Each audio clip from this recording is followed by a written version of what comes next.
In just 5 years, AI agents could know everything about you. Your salary, your medical history, your fingerprints, your voice, and your face. What you search, what you prompt, what you spend, who you love, and what you're trying to hide, your IP, everything. These agents will be connected across massive networks. They'll share your most sensitive information in real time with the speed and scale we've never dealt with before. So you can kind of imagine like a curve that goes like this of data sharing from like 1995 to 2025. It's about to go Cambrian explosion from here because agents need to know way more about you and they share it way faster. This shift is already underway, and it raises a simple but urgent question. Who protects your data when machines need to use it? You have two options. Either privacy's dead and you just have your data is public, but you have a lot. You could have a personal assistant that helps you with your job, takes care of your house. You've got physical AI with a robot that, it would be really easy, but privacy's dead. Or privacy's intact. And because of blockchains and smart contracts, it's ownable by a decentralized group of people, investors around the world, and they also can contribute if they know how to develop, and it's way better for individual sovereignty. So to me, that's the fork. There's no middle ground, really. Christian Pusateri is the co-founder of Mind Network, a Web3 infrastructure project built to protect your information in this new era of intelligent software.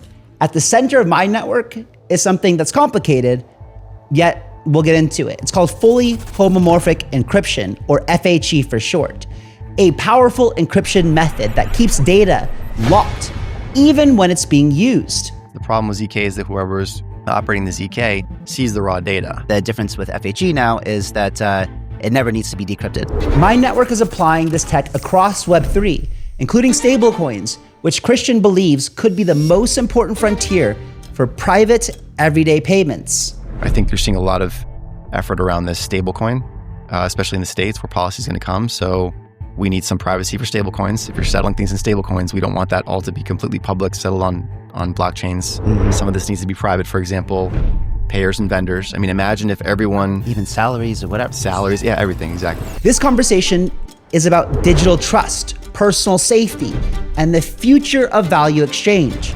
Because AI agents will need data, but what happens next depends on how we secure it.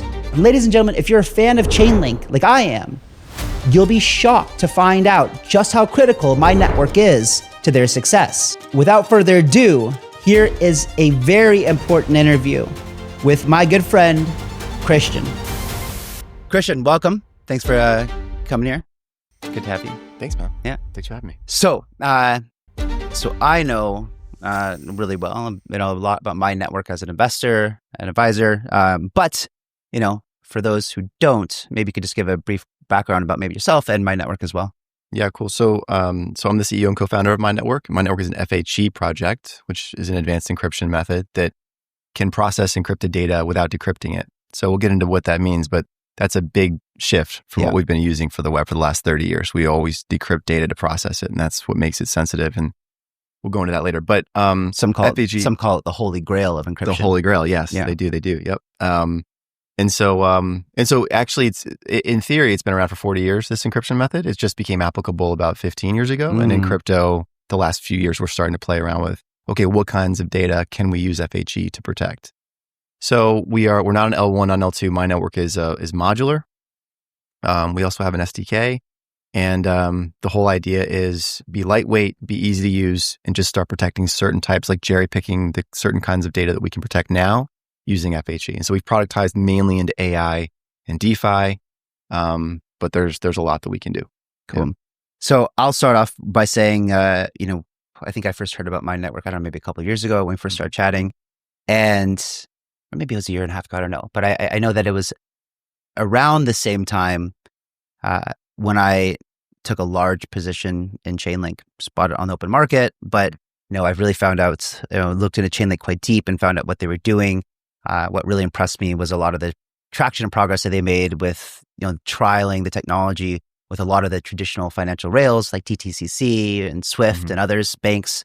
And so then when Juliet, who first introduced us, told me about it, she told me that you guys, were part of the Chainlink build program. And maybe I'll pause there and just ask you to explain what is a Chainlink build program and how was your experience there? Yeah, that was an early win for us. We made it into Binance, the Binance Incubator Season 5, which is tough to do. Yeah.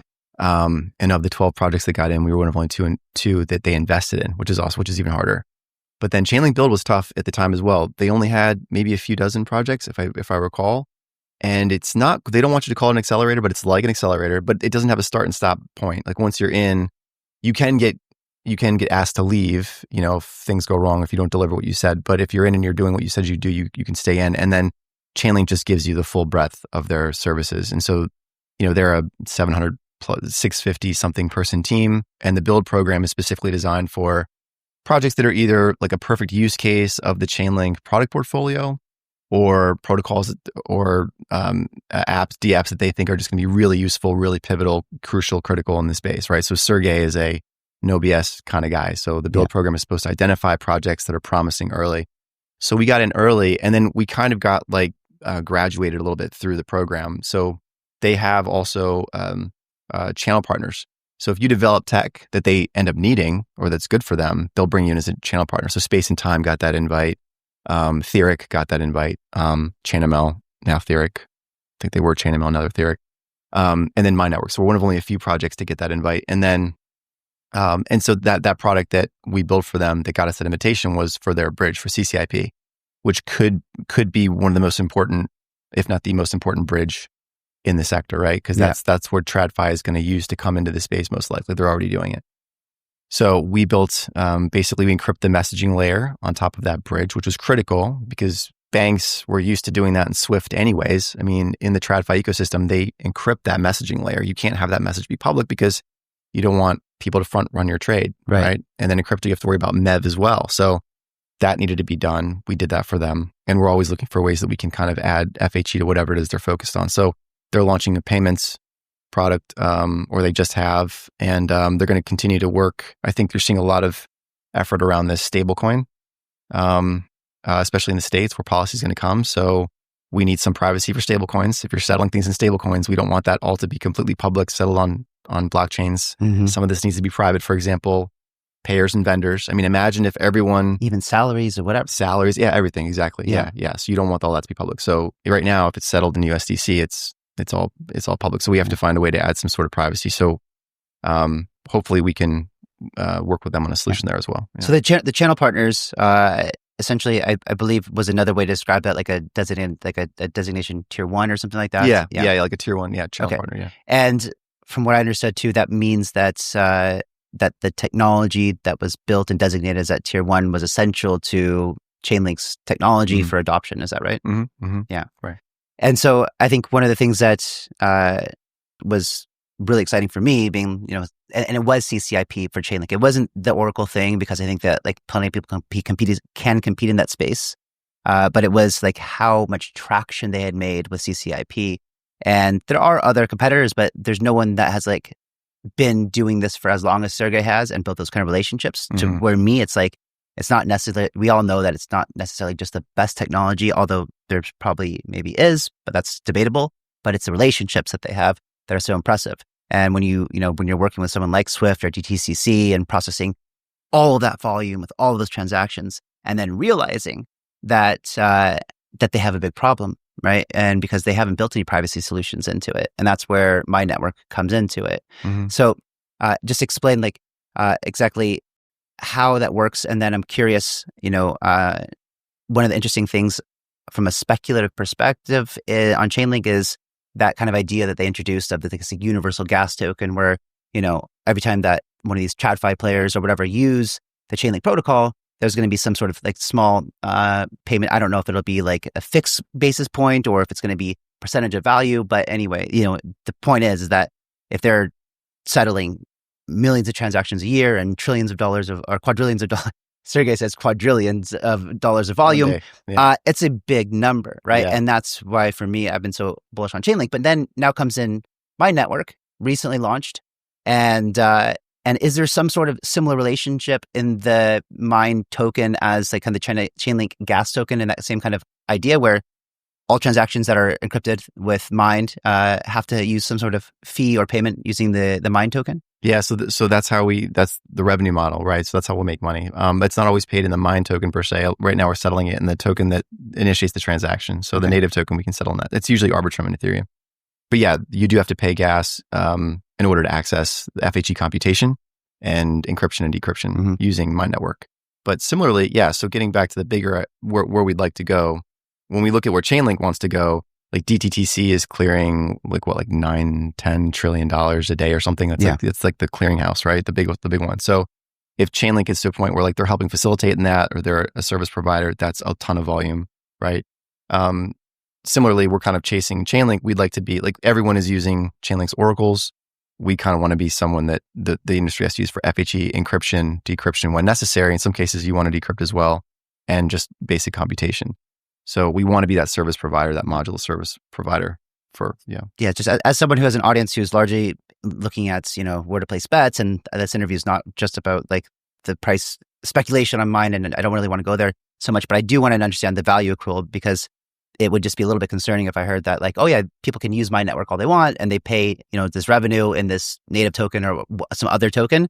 At the end of the day, does that somehow, that value accrual then could be converted back into, like, is there buybacks in the mine token or something? Yes, of course. Yeah, 100%. That makes sense. So, yeah. So just from a friction perspective, you enabled them to do any token, but then you guys take that revenue. So it's two pieces. So what we have is basically we kind of set up like a hub architecture. So we want to get into how this is built. So our basic hubs, we have 3 basic hubs that are the core hubs, which are FHE encryption, decryption, and then random number generation, actually, which is not truly random if it's not done with that FHE. So that's a cool service that we've built for like Singularity Net and things like that, or that Singularity Net is using.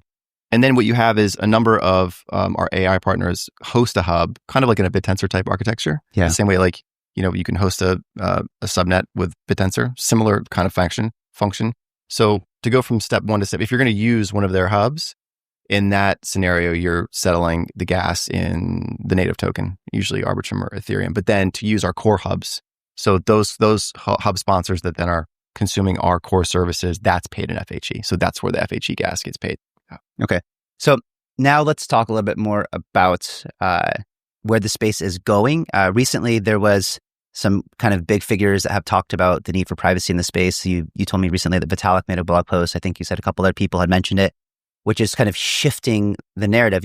Crypto is all about narratives and what's hot right now. It's AI in 1 minute, gaming the next. And now it seems like for something that people largely have written off as kind of not interesting, because privacy before was always related to, delisting of exchanges, or, people just not wanting to touch it because regulatorily it had issues, right? So tell me now about what is happening on a narrative perspective that has you really, really excited as someone who's building that space. So TradFi needs it. And so what actually was really heartbreaking, Kyle, and I think I told you this, was like when we started talking about this bridge thing with Chainlink, with CCIP early days, what we found out was like the banks had been saying for a while, like this is a no go for us. We're not having the message that initiates a transaction that is 8 or 9 figures cannot be public. And they had actually been experimenting with ZK, these banks, back to 2016. Like JP Morgan had played around with Tornado Cash, like back in the 2010s. So they knew about this stuff. And so back in like 2 cycles ago, when we were hearing, institutions are coming, remember that? Like it's all coming. We were nowhere close. Right. We were nowhere close back then. So that was kind of heartbreaking to me. But then I realized, when we started this like a year ago, that, well, Chainlink's been on it. Like you said, Sergey's been building these relationships for a long time. Before he even started Chainlink, he started these things in his previous job. So these are like decade-long relationships. So, ANZ and BNY Mellon, BNP Paribas, JP Morgan, he's been working these for a long time. And they've all been going off doing their own research because they're obviously working with other folks in the space and they've got their own desks. So privacy is mandatory. It's not an option. They don't come unless they've got some sort of privacy. And ZK works in some scenarios. The problem with ZK is that whoever is operating the ZK sees the raw data. Yeah. So now there's a trust assumption of a third party. So if you're the bank or the regulator, you've got this now third party that's running the ZK that you have to be concerned about because they see the raw data, right? Can you just real quick explain that a little bit more in depth? Why this is the magic of FHE versus like ZK? Yeah. Just that brief moment in time. Where for a lot of people it doesn't seem like a big vulnerability, but it actually really is, right? So that traditionally how the ZK encrypts decrypts for computation or for computation and then encrypts back again before sent back versus how FHE works. Yeah, correct. Yeah, so with ZK, that process you just described, and the proof goes on chain. Yeah. Right. And so the actual computation that was performed doesn't go on chain. The proof goes on chain. So the proof is supposed to prove the computation that happened. The problem is if you've got thousands of entities that want to verify that proof, they might not trust it. They might want to verify it. So there's a separate process for that all happens on chain, off chain. What if we want all that to stay on chain? Well, that's the magic of FHE. You can put that on chain with FHE. So the computation can be verifiable, more of like in a one-to-many kind of a model. Yeah. The problem right now, full disclaimer, is that FHE computation is pretty intensive. Yes. So that's why I said we're picking types of data that we can encrypt, but it's pretty compute heavy. So we need scaling. So the hardware scaling, the software scaling, we'll get there. But that's the only reason that we're not using it completely right now, as ZK is faster. And for right now, there's not so much use case and demand. We have a number of parties upset with the fact that they can't verify the proof on chain. They're dealing with this proof, but they actually want to verify it and they have to do that off chain. Yeah. There's not enough demand yet for that to be an issue. So it works for now. Yeah. But FHE is the holy grail because it'll be on chain. If you want to talk about this basket of confidential compute, there's also TEEs, there's also MPC. In a lot of cases, these things go hand in hand. They're not exclusive. It's not totally competitive. So we actually use ZK in our solution. We use ZK for input-output of our data lake. We use MPC in certain cases where you want to white label. You know that you have a closed group of people of entities that want to use that data. It's not going to be 1 to 1,000. It's like 1 to 4. So use MPC and just kind of white label that. And now you have an environment where you get to save on the compute. You don't have to use as much FHE. So these are complementary. But, and so for now, we call this broadly confidential compute, decentralized confidential compute. And this is the other reason that I'm excited for right now, because we should have a report coming out soon from a major publisher calling it DECC, finally for the first time officially. Giving it and saying, narrative. yeah, exactly. This is the narrative. Here's the technologies that comprise it. Here are the players. And now there's, 3-4 dozen projects now that are all doing something in this. We've had ZK for a while, but TEE projects, FHE projects, MPC projects. So Nilian just launched recently, which we're really excited about. US-based project, a lot of great backers, raised a ton of money. They launched their token the week before ours. And there's more that we know are trying and are in the queue. So it's an exciting time, I think. Yeah. Yeah. Okay. So just before I move on, I want to just explain for the audience the FHE part versus where I said before, you have the goes from user, encrypted, usually on device, goes to the compute section, whatever that is. Net needs to be decrypted at that point in time in order for compute to happen. Then once computation happens, the machine will encrypt it back, send it back to user. And so the point of vulnerability right there is that part where it becomes readable by machine. Mm-hmm. And the difference with FHE now is that it never needs to be decrypted. So the machines can read and process that information, compute while it stays encrypted. So you never have that vulnerability leak, which for sensitive data can be huge, right? If you're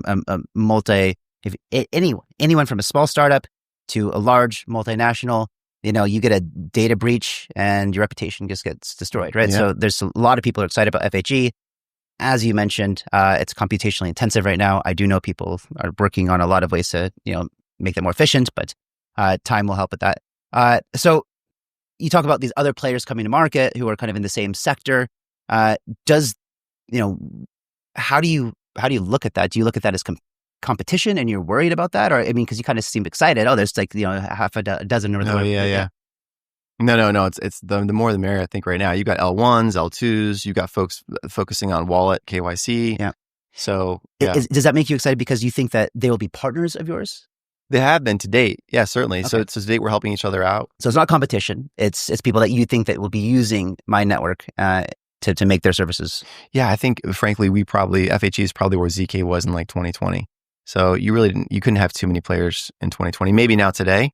You might say, well, there's like, I don't know how many ZK projects. Maybe today, finally, we've hit like market saturation. Like we have enough, but I think we've got a long way to go before we get there. Yeah. And again, we're not an L1 or L2. So there's plenty of room for those. There's plenty of room for, the KYC wallet solutions with FHE. Identity really is the big one, right? So we're not doing anything with that. So we focus mainly on like I said, agents and DeFi, AI and DeFi, but specifically agents. Okay, so maybe you could just go down that rabbit hole a little bit. How does my network work with AI agents? Yeah, so to start from the top, and I know that you're into this as well. So data sharing, has been a huge issue of the current web 1 and web 2. For the last 30 years, we've had to share an overwhelming amount of personal data, user data, stuff about you, just to get the products that we have today that we all enjoy and love. Yeah. Those were built off of our data. So you can kind of imagine like a curve that goes like this of data sharing from like 1995 to 2025. It's about to go Cambrian explosion from here because agents need to know way more about you and they share it way faster. So you interact with an agent or a swarm to trade your portfolio 24/7. It's going to know your net worth, your risk profile, your age. I mean, a whole bunch of kind of data that's really identifying about you, but it needs that in order to trade you and get you a return that beats the market. Well, it can be called on while it's out doing its work and trading for you. It can be called by thousands of other agents that are all doing whatever tasks they're doing to see if maybe that data is helpful for them. Like right now in decentralized AI, we don't have blocks, really substantial blocks to stop that from happening. And we don't really have a path by which we can follow who's calling what agent is sharing what data with other agents, right? So this is a huge problem in our eyes. We listened to Satya Nadella's, maybe you saw it, the Agentic World speech that he gave at the Microsoft. It was back in November. And so it was his vision for an agentic world. And it's pretty compelling. And we buy into that too. Like agents are going to be way more helpful, right? I mean, I could just say from a personal testimony right now, when I'm using ChatGPT 03, I mean, complete game changer. I don't even use like the 4.0 model anymore. Not even for simple queries. Yeah. Because I just think like, I don't want your fast thinking response. I want reasoning and logic.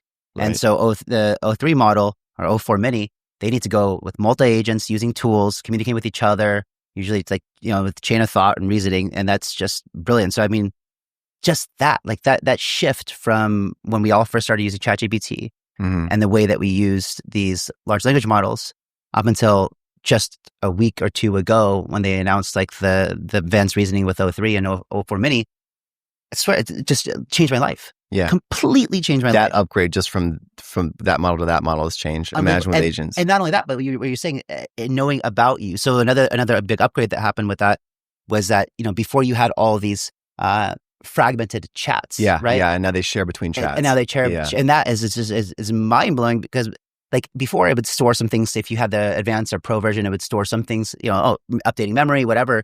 But it didn't have the full context of every single conversation and have the logic and the reasoning and logic to like build all these connections to know more about you, to help you. And now, like just I'll just give an example. Like, I'm moving to the States, right? For, at least for a while. Yeah. And I put in a simple prompt based on what you know about me. Yeah. I'm looking for a house for lease for between 6 to 12 months in Austin. Find me the perfect house. And man, it thought for like, I don't know, 2 minutes or something. And it was just like, here's your top 5. And the number 1 that it picked was out of the hundreds that I've looked for weeks and weeks and weeks and weeks. That was your favorite? Was the exact same one. It's like based on your biohacking. And this one has a sauna. It has an ice bath. It has a perfect yard for your dog Rupert. It has a 3-car garage with a gym built in, a perfect place for a podcast studio and everything. I was like, what? It's amazing. Unbelievable. Based on what you know about me, find me the perfect house. Yeah. Yeah. And if I use the old models, it would go on VRBO or Airbnb and it wouldn't understand that I needed a long-term lease. Right. Unbelievable. The nuance is incredible. Sorry, I just mind blown. So I think it's a great example. Agentic world is just it's inevitable. Yeah. So that's not even the agentic world yet. But our concern with those products is simply that like 5 companies are getting all that data about you. They know your dog's name Rupert. They know that you love red light therapy, right? Everything. But those companies have pretty sufficient data security protocols. The problem there, as you know, is that's a lot of power, and there's going to be a backdoor conversation. There has been for 15 years. There's going to continue to be between governments and those companies. So we have a real problem there. But we don't have to worry, I think, as much about the data security, at least like leaking to anybody that wants it. In decentralized AI, that's the issue. Decentralized AI, when you've got crypto projects using these tools, making decentralized products, anybody can call this stuff. It's completely available and it's settled on blockchains and it's publicly. There's not even, it's just, so that we need a basic level of data security there. And that's where FHE comes in. So what we do is we encrypt the communication between agents. We help them to register their tasks. So similar to how, if you think of what Model Context Protocol just did, MCP from Anthropic, it's kind of like this orchestration layer, right, for API calling, like a robust API calling. What we wanted to be was an orchestration network where they could encrypt their task so that the task of an agent or the task of a DAO isn't publicly available. Because what happens if you launch an agent or a swarm that gets really good at trading all your portfolios, and you guys are getting crazy returns every single week? Yeah. You can invite adversarial swarms that now just take positions counter to you in the market, right? Just to take you down. So if you can encrypt the task with FHE, that's one layer of protection. You want to encrypt the communication between the agents. That's huge and critical. And then the memory. So when you tell this agent it's going to harvest all this data from you, we want that to be encrypted with FHE as well. So those are the three critical types of data we focus on encrypting with FHE. I think it's important to give context to the audience on the potential, let's call it, I hate this kind of word for startups and stuff like that, but let's call it TAM, or total addressable market. Because when those who live on crypto Twitter, when we think about AI agents, we're thinking about things like, Eliza DAO or AI16Z or Griffin, which is like these very rudimentary types of things that are attempting to do things for us in the crypto space. Maybe they're attempting to do some trading. But it sounds to me like what you're focused on more, and the big picture of what you're going and what you're looking at and why you're excited for this market isn't necessarily the retail market. It sounds like what you're expecting is that every major financial institution in the world will not be using human quants anymore, at least not having an entire basement full of them. They might be having a couple design and help support and build and teach and learn. We probably won't even need the quants anymore because we have, coming into the point of super intelligence essentially. But all of these big money managers are going to be using swarms and agents to trade their portfolios. And that is a much bigger market than what if you just came up to me and said, hey, yeah, we're going to be doing, agreed, Web3 agents or something like that. Yeah. Because that market that's huge. Yeah. So how big potentially do you think that, any idea what that market is like? I don't know. We just know, we have indication from we know that all the major banks are working on this, right? Like, so they're looking at predictive analysis. And they also, by the way, they want that protected as well. That's IP. So if they get these agents to do that stuff, that's not going to happen in, I don't know, like in decentralized environments. They would have to have they would have FHE level security guarantees because they don't want that public. So what would, are there non-Web3 competitors doing what you're doing right now that might be, fighting for the same customer base as what you're talking about? And then if so, like, why would these big institutions and stuff, like what do they need the Web3 aspect for if they're just, encrypting their trades? Well, to be clear, where my network has focused its productization is the DeFi solution is different from the AI solutions. So we have a layer on top of a bridge that gives banks the mandatory level of privacy that they demand, that they're used to from Web 2, just to funnel capital fiat into public chains. Yeah. So that's separate from the agentic work.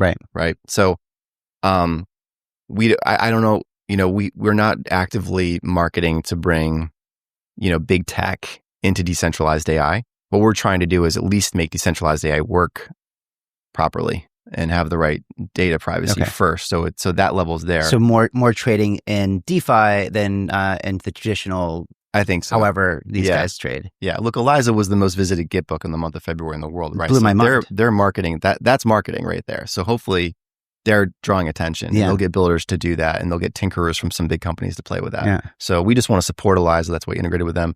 Virtuals, Swarms, Spheron, a handful of others, but we want to make sure that they've at least got the data security in place. Yeah. And I think that, I think just to give a bit more context, like it might see if we put those two categories side by side and you look at total size of traders in the TradFi world versus like people who are trading on chain right now, it's probably very small. However, capital always goes toward efficiency. And, when you look at a Monday through Friday market or a 24/7 market or a market that can settle in seconds or a second or whatever versus markets that can settle over days, it does seem like as these DeFi exchanges, we see like massive volume coming to Hyperliquid, for example. There's a new one called Lighter that's coming, and then you got one on Sui called Bluefin. They're all doing billions of dollars of trading volume a day, and that I just think that's going to grow as they. But yeah, the privacy layer is very essential in that, because look at Hyperliquid. Every time that a whale makes a trade over there, it's instantly published. The whale just opened a 50x leverage long for $300 million. Like, he probably doesn't want you to know his positions. Yeah. Right? No, he does not. So, okay. So where else is, I know there's some other things that my network is working on too. I think some things that maybe even potentially bigger. You told me something about like HTTPZ or something like this. Yeah, that's the vision we're building into. One other product I'll touch on before we do that is I'll say that we are trying to get Web2 involved. So like we made an SDK that DeepSeek integrated, and so if you're a project like us and you have the ability to make SDKs, it's like why not and go after open source communities, right? So why not go after like the Hugging Faces of the world and so on and so forth. So we are doing that as well. We are trying to reach across the chasm a little bit into Web2 and like pull devs over and get some mind share. So we'll continue to do that. But yeah, so all of this, I think FHE broadly speaking is building into this new paradigm of the web. Like I said earlier, from 95 to 25, we had data sharing go like this in order for it to produce all these products that we use every day. And it's just going to go like this with the agentic world. So we really might want to rethink data sharing because it looks like if you just pretend, and you're really good at this too, 5 years from now, where do you think this goes? If 5 years from now, we've got agents helping us all the time, we have two options. Privacy is dead and you just have your data is public, but you have you could have a personal assistant that helps you with your job, takes care of your house. You've got physical AI with a robot it would be really easy, but privacy is dead. Or privacy is intact. And because of blockchains and smart contracts, it's ownable by a decentralized group of people, investors around the world, and they also can contribute if they know how to develop. And it's way better for individual sovereignty. So to me, that's the fork. There's no middle ground really. So FHE is pivotal, and HTTPZ represents an upgrade to the web that allows that second option to be viable, which is where you're encrypting mostly all the data all the time. So in a few years, at the hardware level, you're looking at about 1,000x acceleration in FHE computation, which would put us somewhere at 10,000, I think, TPS in that range. And you've got chip companies like Optalysis that are figuring out ways to do computation in coherent light, like in laser light. They're doing so. It blows your mind, and I can't speak to it intelligently, but it'd be a great guy to have on the pod. And then Cornemy as well. But then you've got guys. Can you before you move on? Can you just give us a little bit of context and insight on the time it might take to run one prompt on an AI model using FHE right now to get a response? And then what do you think that'll be using these new methods in like 3 years? Yeah. So today, so in September of 2023, we, after ChatGPT was going crazy, we're like, hey, we can just make an API call and set up a user face, and basically all the prompts can be stored on the user's, like locally on the user's device. So at least you're not sharing your prompt with ChatGPT, right? Or at least you can store the prompt locally, right? They still see it, but so we put that up, and it didn't get a lot of use case because no one was thinking about privacy back then. But if you know Eric Voorhees, that's exactly what Venice AI is. Yep. So they just launched a year later, and he makes a call to not just ChatGPT. They're using all the LLMs, but that's essentially what he's doing. Is he's just protecting the prompt data. So that's like a hybrid solution because the computation that's happening on the centralized server is still seeing the raw data. So if you wanted a fully encrypted with FHE, soup to nuts, front end, back end, encrypted with FHE solution for LLM, it would be probably 15, 20 minutes to get a response from a prompt right now using FHE. And maybe in 3 or 4 years? I think actually, well, according to some of the guys that work on this, it wouldn't take 3 years. I think maybe like 2 years. Okay. And we get to the point where we could have that. So we've gone to market with Zama with the closest thing to a fully FHE LLM right now, which is where they have an ML SDK that allows you to host a model with FHE. So some of the training data. And then we have basically a validation system that allows you to validate that model using FHE. So this is a hybrid solution. It's the closest we have right now, and that's fast. That's performant. It's sub-second. So, one day soon we'll get that computation, the actual inference part being encrypted. That's the missing piece. How does HTTPZ, how does that look on the back end? Does that mean that all websites are encrypted and everything that we do? So now when you go to a website, that's what you see, and then that it's kind of like that little lock where people know it's HTTP secure or whatever. Yeah, like the little certificate. Yeah, exactly. Yeah, so HTTPS allowed for like your banking information when you went to pay on a website. That wasn't available to anybody else, right, on the web. So it kind of put up walls between websites and servers and everything else. Z would basically say, well, zero trust, which you probably know is a term in developing, which means an environment where all data that comes into your environment is untrustworthy and therefore must be verified. So imagine treating the entire web like that. You wouldn't have to do everything. There's like a bunch of, all of your responses on social media probably don't all need to be encrypted. Like that's all public. But like when you talk about 70 to 80% of the data that's digitized is private, it's health information, it's sensitive financial information, it's bio information. That stuff, you it'd be better if it could just remain in an encrypted state all the time. So the Z that we're adding to HTTP-Z, and this was Zama's idea. We're just disciples of this vision. We didn't come up with it, but it's an idea much bigger than it's not my network's idea. We think that makes sense for the next version of the internet, where we just need access to data all the time for our agents to work better for us. Yeah. So yeah. So if it's not my network's idea, are you guys still running with it then, or we promote it. Yeah, we fall in line. Yeah, I mean the same way that Satoshi said, hey, how about a peer-to-peer electronic cash-based system? Like we promote that. We believe in that. These guys put forth the idea of HTTP-Z.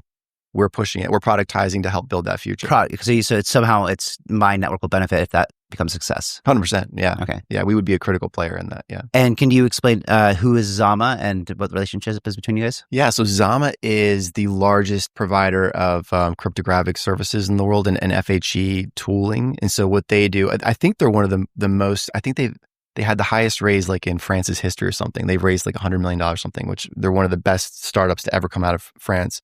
And so if you're building FHE, any kind of product or app in the world, you probably use their services. So they're working on abstraction so the devs don't have to actually know FHE in order to use it. They have an ML SDK. They have a concrete ML SDK. They have a number of stuff. They launched this Taurus FHE product recently, which helps FHE be a little more performant and it's faster for certain kind of use cases. It's doing lattice mathematics in a torus, which is a really fascinating geometric mathematical figure that I didn't get the degree to talk about, but I can just say my network was one of the first ones to use it. So they're doing really great work. Rand Hindi is the co-founder with Pascal, who has some cryptography named after him. So he's big in academia, a big deal. And so, yeah, they would be definitely a project to know. Yeah. And relationship with my network? Yeah, so they're advisors. We help contribute to to one of their libraries. They provide us services, so we're connected 3 ways to Sunday. Yeah. Cool. And I guess finally, it's so where do you see my network and and everything that happens because of a result of what you guys are doing in let's say 5 years? The developing is really complicated, and a lot of folks don't know it. And you'd have to be a PhD in cryptography to really understand what it is. But the really nice thing about it is that the messaging is pretty simple. Individual sovereignty, I mean, really, and businesses protecting their IP. Whether you're a small, medium-sized business or a big business, we don't care. But in order to really, I mean, if you care about the decentralized world, if you really want to see that happen, then we need to have data privacy, and there's no real standard. We have an option with Web 2 if we want to just keep that model. And you want to trust Gemini, Google, and Microsoft, and OpenAI, and Anthropic to secure your data, and you're cool with that, we have that solution. But if you believe in the decentralized world, we need FHE. Yeah. It's critical. FHE, ZK, MPC, we need them all. So so in 5 years, does that look like everyone who's using decentralized web is maybe benefiting from something my network has done, even though maybe they don't directly realize it? Yeah, so far we're the only ones doing what we're doing in the agentic world. The products that we made for DeFi, we're working on stuff for RWA. So we're in this FHE sandbox, but we're doing stuff that no one else is really doing, and we're ahead of the curve. What DeepSeek did, there's a good analogy here. What DeepSeek did to show that you don't need all these GPUs to make a performant model, right? You can optimize the software. That's what my network has done with FHE. So we don't have to wait for hardware acceleration. We found ways to optimize the model and deal with the bootstrapping to make it faster now. So cool. Yeah. Thanks, Christian. Thanks, man. Okay. Yeah, that's a lot. Cool.